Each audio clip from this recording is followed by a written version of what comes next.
آپ علیہ السلام نے ارشاد فرما دیا اللہ آپ سب کو لے جائے مکہ اور مدینہ، آپ وہاں پر چلے جائیں اور آپ بیت اللہ کا طواف کریں اور طواف کرتے ہوئے آپ کی تلبیہ پڑھیں لبیک اللہم لبیک لبیک لا شریک لک لبیک ان الحمد والنعمت لک والملک لا شریک لک۔ آپ طواف کرنے کے بعد آئے نا اب ہاتھ کے اندر پکڑے گلاس اور گلاس پکڑ کر کے آپ زمزم ڈالیں اپنے گلاس کے اندر۔ اب حدیث مصطفیٰ سنیے، گلاس میں آپ نے آپ زمزم پکڑا ہوا لیکن پینا نہیں ہے۔ آپ فرماتے ہیں آپ زمزم پینے سے پہلے جو بھی بندہ جو بھی اپنے رب سے مانگتا ہے اللہ اس کو عطا کر دیتا ہے، اللہ دعائیں قبول کر لیتا ہے۔ آپ علیہ السلام نے ارشاد فرما دیا تین بندوں کی دعا اللہ رد نہیں فرماتا۔ آپ فرماتے ہیں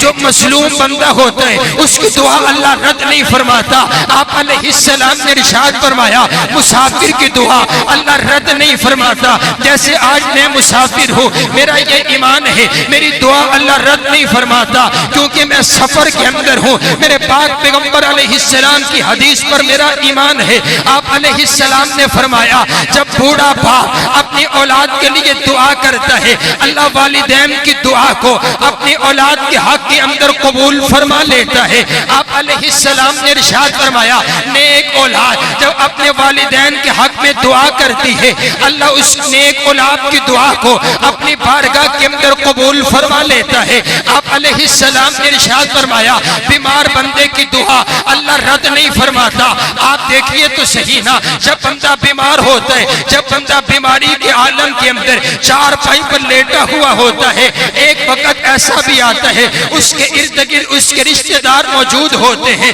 لیکن رات کا کافی حصہ بیت جاتا ہے، اس کی بیماری شدت پکڑ جاتی ہے، اس کو تکلیف زیادہ ہو جاتی ہے، یہ اپنی ماں کو آواز دیتا ہے لیکن ماں بھی سو گئی ہے، اپنے والد کو آواز دیتا ہے والد بھی سو چکے ہیں، اپنی اہلیہ کو آواز دیتا ہے اس کی اہلیہ کو بھی نیند آ چکی ہے، سب کو آواز لگاتے ہیں لیکن کوئی بھی سننے کے لیے تیار کوئی نہیں ہے۔ اب آنکھوں میں آنسو لے کر کے نگاہیں آسمان کی طرف اٹھا کر کے رب کبریا کے سامنے عرض کرتا ہے ربا سارے ہی سونگے نے سارے ہی سونگے نے لیکن تو تے جاگ دے، تو تے سوندا کوئی نہیں، تینوں اونگ آندھی کوئی نہیں، تینوں نیند آندھی کوئی نہیں، تو اپنے بندے تو غافل ہوتا کوئی نہیں۔ ربا تیرا بندہ بیمار ہے، تیرا بندہ مصیبت میں ہے، تیرا بندہ بیماری میں ہے، تیرا بندہ تکلیف کے اندر ہے، اے اللہ میری بیماری کو شفا میں بدل دے۔ آپ فرماتے ہیں بیمار بندے کی دعا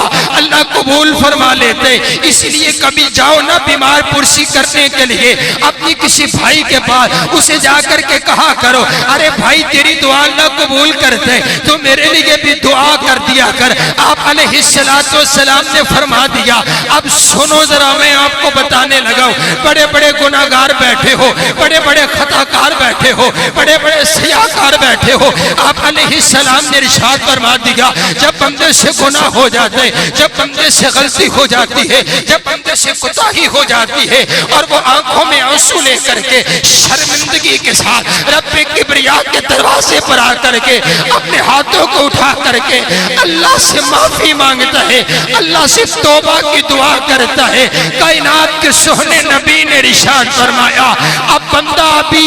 اپنے ہاتھوں کو اٹھاتا ہے اللہ کے خوف سے اس کے آنسو کا قطرہ اس کے رخساروں تلک آتا ہے، اللہ اس کے زندگی کے سارے گناہوں کو معاف کر کے رکھ دے۔